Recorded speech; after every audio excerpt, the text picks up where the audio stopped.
Toni Morrison, one of America's most beloved writers, has died. Morrison was known for her personal and emotional portraits of characters under pressure. She spent 2 decades as an editor, and after that, Morrison went on to write novels, essays, plays, even an opera, eventually becoming a Nobel laureate.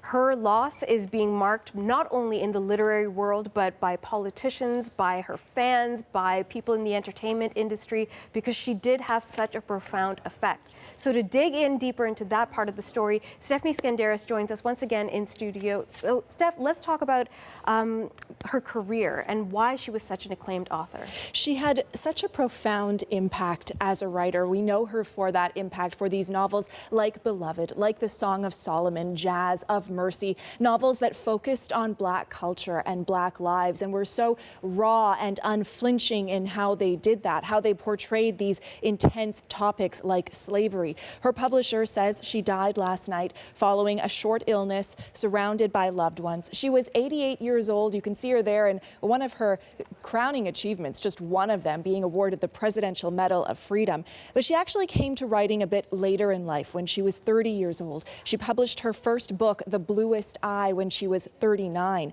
And she talked to CBC's The Journal back in 1987 about how that happened and what was really important to her. Have a listen to that.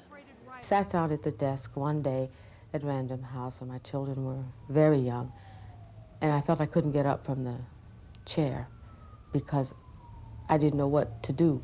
Literally, I had so many things to do that I was paralyzed. Then I thought, no, I'm not going to do this. I'm going to do a list that says, what do you want to do? What do you have to do? What is it that if you don't do it, you'll die? And then there were 2 things only. One, the first one, was mother my children. And the second one was write books. And thank goodness she did, because once she started writing books, what a career she had. You touched on it, Natasha. 11 novels, 5 children's books, 2 plays, a song cycle, an opera, a Pulitzer Prize in 1987 for Beloved, a Nobel Prize for Literature in 1997, the first Black woman to win that, the Presidential Medal of Freedom in 2012 that you saw. Her family has reacted, saying she was an extremely devoted mother, grandmother, aunt, the consummate writer who treasured the written word, whether her own, her students, or others. And they said, although her passing represents a tremendous loss, we are grateful she had a long, well-lived life.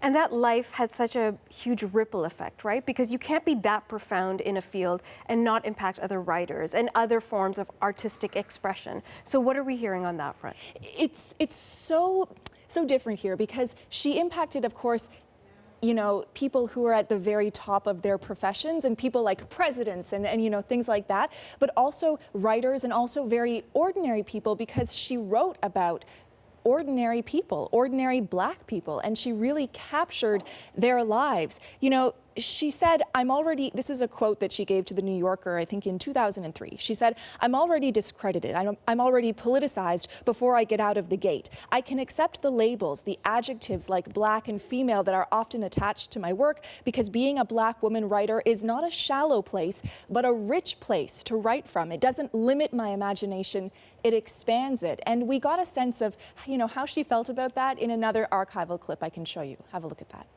You'd sick unto death of being labeled a Black writer. I prefer it. Oh, I thought you probably were tired of it. Well, I'm tired of people asking the question. Oh yes, of course.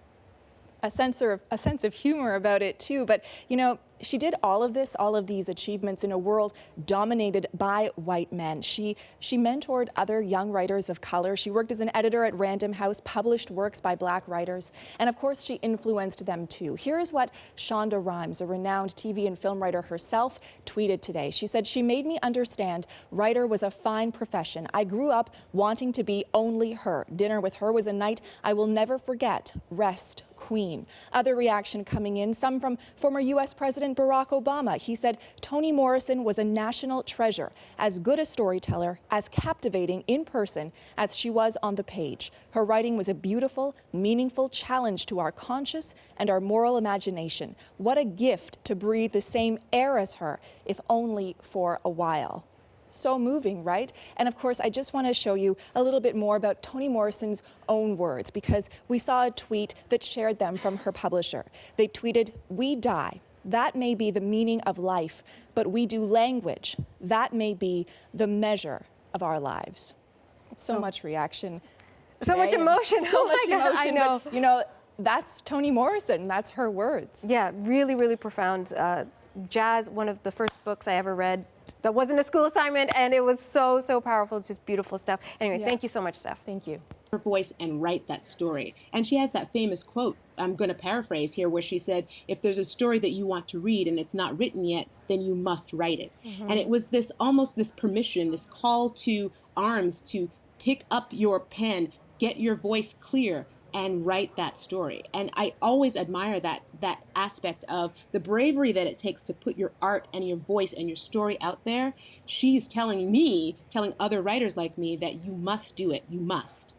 Okay, Nicole, just quickly before we let you go, there are people out there who are not familiar with Toni Morrison's work, or who might feel the sense that this writing is very specific to a specific experience, a Black female American experience. Tell them why they should read Toni Morrison.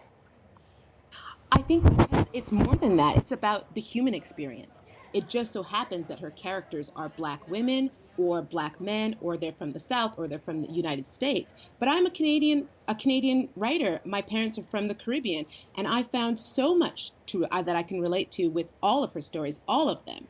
So I think it's one of those things that she's just a very good storyteller. She's an excellent writer. Her turns of phrase, I mean, there's so much that you can get from it. It's rich, it's brave, it's original, and it's a story. You will sink into it, you will turn those pages, you will not regret picking up a Toni Morrison book.